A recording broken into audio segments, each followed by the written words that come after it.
guys, my name is Talia Markham Will. You may know me just from following my blog, taliamarkham.blogspot.com, or you may have recognized that I was a former Miss America contestant. I had the privilege of being Miss West Virginia in 2009, competed for Miss America in 2010. Now I'm a court reporter and a public speaker, also a wife to my farmer/nurse husband, and I get questions all the time about how do you get ready in the morning, what products do you use, what tricks do you have that you could maybe teach someone. And I decided today to do a video of exactly what I look like when I get up in the morning, minus my hair being done. This is me. This is the zero makeup, the very El Natural look for Talia, and just want to show you how I pretty much put my face on in the morning.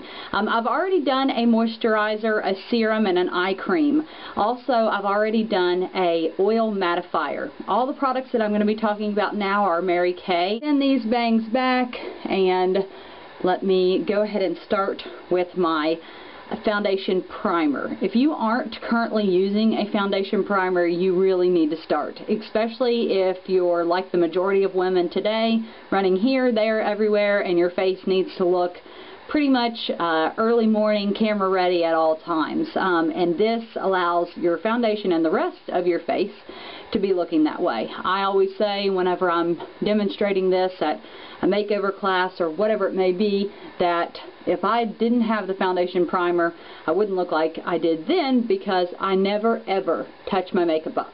I never do a powder, I never do any more eyeshadow. I just rely on the primers that we have, and just kind of putting that all over. It's just a little bit. It's one of those that it's a little bit will go a long way. The Mary Kay one feels a little bit like Vaseline or petroleum jelly. It doesn't work that way on your face, but it almost creates like a little bit of a layer that adheres to your foundation and allows it to stay put and stay looking fresh all day. So we've done the foundation primer. What I always start with is concealer. Put a little bit of this underneath, and one tip that I always tell people is if you put a darker shade of concealer underneath your eye, then you will really cover up kind of those dark spots. If you get a lighter concealer, or sometimes even a concealer that matches your actual skin tone, it can make your eyes look like they are panda bears or raccoons or any animal that has very large white eyes and the rest of their skin is dark. You don't want that. I'm going to squirt just a little bit of a matte beige foundation on my hand, and I always use a foundation brush as well. If you are not used to using a brush, that's another thing you got to start with. Brushes pretty much make everything look flawless, especially if you know how to use them, and it just takes just a little bit of practice. So I'm just going to kind of dab this a little bit down. I kind of dab and then I drag, dab and drag, and I may go over just a little bit more. A couple other reasons of why you would want to use a brush is because it's a lot healthier for your skin. If you're using a sponge, it's probably best for you to throw that sponge out every couple days, which I know is probably not something that you want to hear, but it's building bacteria in there if you don't. And it's also soaking up your foundation, so essentially that's money down the drain. And no woman likes that, especially when we pay as much as we do to look presentable to not only ourselves but our family, and just to make us feel a little bit better. So I'm just kind of really going all over. I'm not trying to be real perfect with this, but also when using a brush, you use a lot less foundation, because like the sponge, you're not getting it soaked up. Two, it will go a lot longer. And as you can see, I do have some blemishes, and I thought, oh no, I don't want to do this video because I'm not looking at my best, my skin's not clear, oh, this is just a mess. And I just decided this is who I really am. I'm not perfect. I do not have perfect skin. I've fought acne the majority of my life, and I'm going to show you how we cover up one of those. A lot of times people think, well, if you have a blemish, you need to cover it up before you put your foundation on. And that's the exact opposite, because as you're dragging ever so gracefully, like I am, pun intended, sarcasm, I would probably take off that layer of cover-up that I'd used. So just did that on my hand, and then what I'm going to do is I'm going to take our concealer that we were using before and get my concealer brush. It's about the same consistency, just a little bit harder than what the foundation brush was. And I'm just going to dab just a little bit of that on wherever I feel like I've got a place. Kind of dab around and around as big of a space as I need to until pretty much you can no longer see that, or the majority of the red is covered up. Then whenever I put the powder over top of it, it will conceal it. So if I would happen to touch my face or rub my forehead, that's the cover-up is not going to come off. I use a mineral powder foundation as my setting powder, whatever you want to call it. I like it best just because I think it creates a really, really smooth look and feel. Two, if I want to just dab on a little bit and run to the store, I still at least am covered with something. I'm just going to use just a little bit of that, and again, we just have one of these kind of thick brushes. Just kind of dab it around. You can use one of the flat mineral powder brushes, whatever's your preference. But I just like the feel that it gives me and the look. But I don't use a lot, so it's one of those, again, a little bit will go a long way. And like we're trying to cover up this spot right here, just kind of dab, dab, dab, dab, dab, and just know that it's getting coated and covered. Okay, now we're going to go to blush, and I know that people ask me all the time, you know, what kind of blush do you use? You love blush, so you're always really into trying out different shades, and really I kind of stick to about the same thing. I wear two different blushes that I mix together, and again, they will be detailed. One is very bronze, it's actually called golden copper, and then the other one is sparkling cider, and it's very cider-like, and it does have a little bit of a sparkle. I'm going to mix these two blushes together, just a little bit on my brush. I'm not sure if you can actually see this, but just a tiny bit, and I start right here. A lot of people are like, oh my gosh, that is so high, you know, why are you starting with your blush there? Well, think about it this way. If I had started right here, this is all you would see in my face, is just kunk. If I started and did a complete swipe, I would cut my face in half. This is pretty much like an instant facelift, if you can kind of master this J technique. And I like blush, so I'll probably apply a little bit more blush than maybe you might be used to if you're watching this tutorial. But I love the look of blush, and I love the instant facelift. Bring it up just a little bit, and why I do that is because, as you can see, it is an instant look up. Now, I do put it in my hairline a little bit, and I'm not trying to get it way up here, but just to where there's no cutoff in my face, that it just accentuates all the right features, and no matter what face shape you have, you can do this. So there we are on the blush.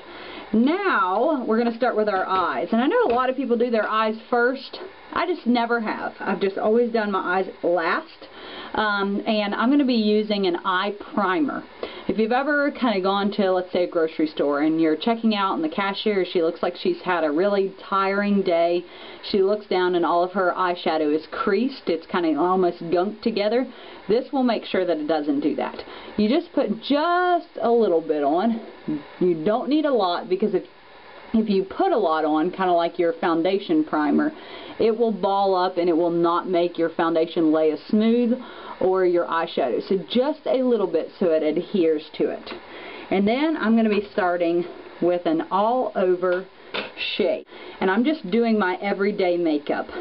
Soon I will probably start doing a few more tutorials if this is helpful to you guys. May start to do that, but just right now this is just my everyday look. And I just really, again, don't try to be real smooth with any of my makeup. I just I use the brushes, and they are pretty much there for my own error proofing. And if you are someone that likes to do one eye at a time, that's fine. Just do not put on your eye primer before you're ready to start with your base coat, because it will dry and it will not work. Do the all over shade, then I do the crease, then I do the lid. May again be a little bit different than what you're used to, but a lot of people always ask me about the crease and how you can kind of get a crease.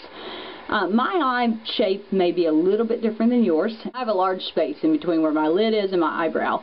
And right here on my brow bone, right there, that's where I put my crease. And why? Because if you put your crease right in the crease, when you open up your eye or you're looking at someone, you lose that shade that you put in there, that color. You want it to create your eye to pop. So sometimes you need to create a crease. So I've just always put my eyeshadow on the brow bone pretty much. And it may look like, whoa, that's a lot. I'm going to tone it down, and I always bring it in.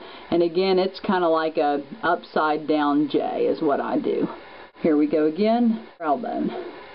And if for some reason your eye is not shaped this way, which I run into that a lot, there's nothing wrong with it. You just need to create a place on your eye where you can make a little bit of a, now I call it like a little hill almost. You don't want to have it up in your eyebrow. That's not good. You want to at least have a little bit of space where you've got that highlighter there. And what I'm going to use now, in between a pinky cream kind of crystal-y color, and I just like putting it right in the crease. It's a little bit creamier than what I used on my as my highlighter, but this I just kind of like put on the lid, just give it just a little bit more of a shimmer,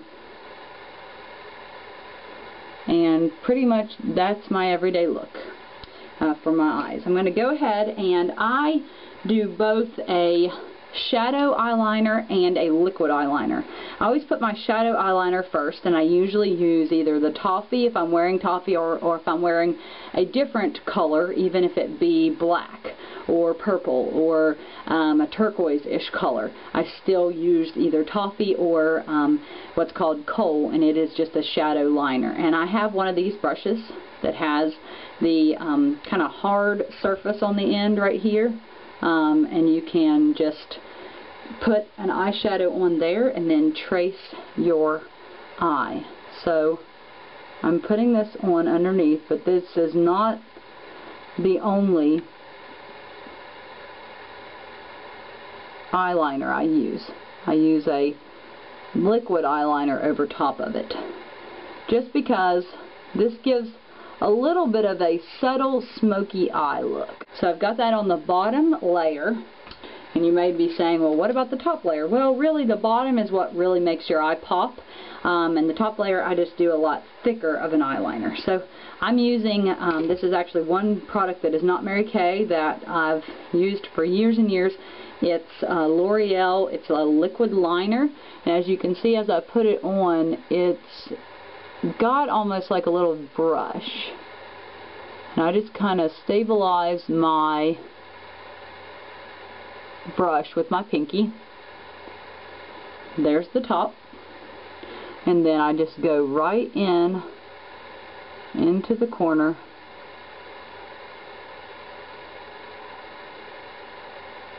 and as you can see, the shadow's still underneath there, but it's a little bit more smoky looking. And I've always used liquid liner. It's just a personal preference of mine.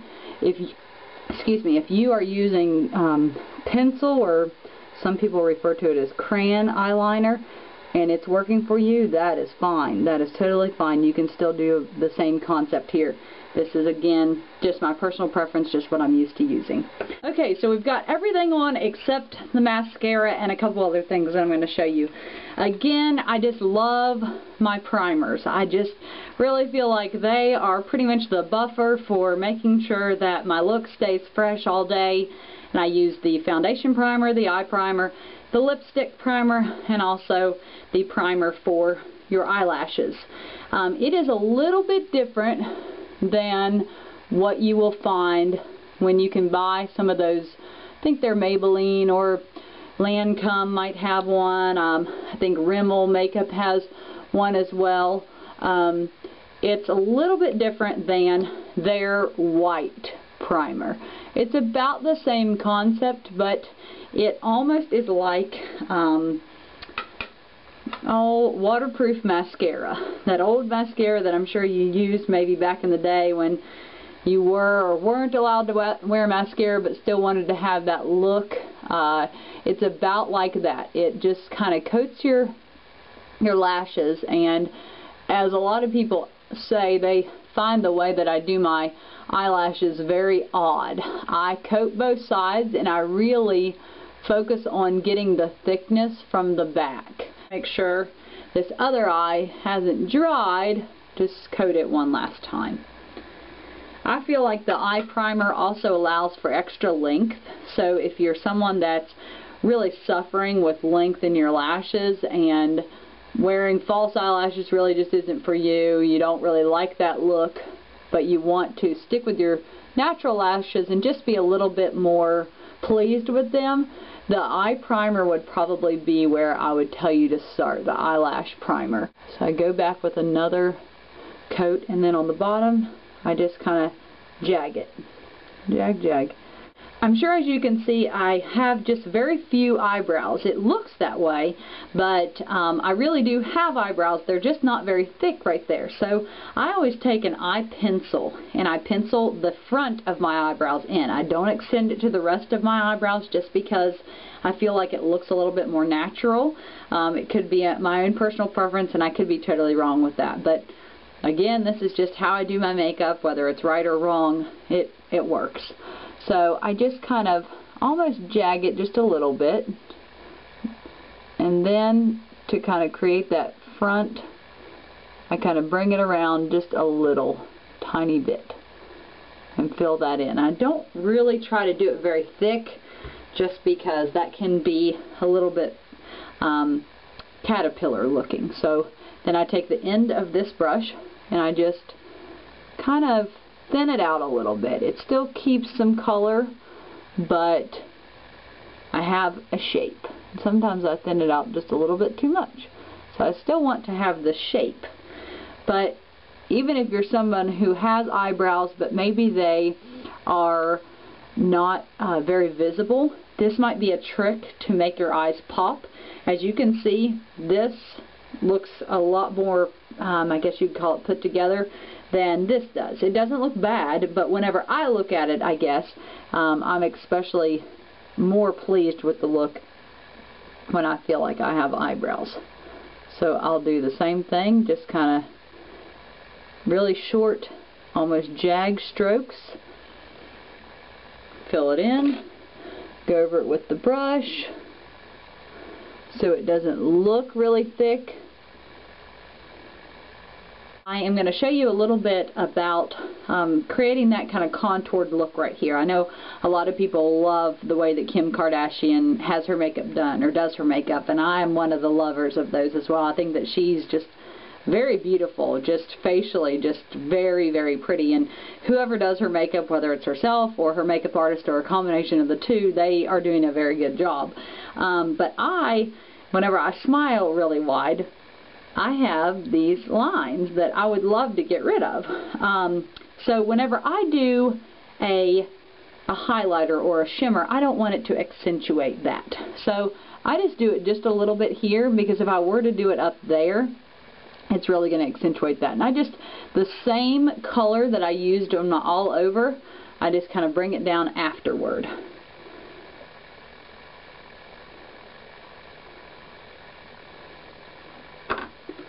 And then do just a little bit more of the under eye.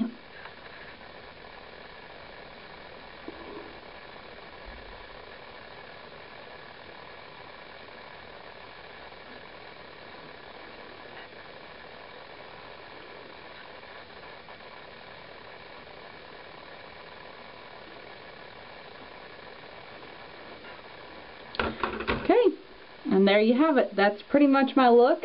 I always leave my lipstick in the car and put that on, and it's just kind of like a very neutral shade. But that's how I get ready in the morning. So here's the transformation minus the lipstick. So thank you guys so much for watching, and love for you to subscribe to my channel. And if for some reason you're stumbling upon this for the first time and you haven't seen my blog, feel free to check it out as well. The website is below on the link at the bottom. So thanks so much. Have a great day.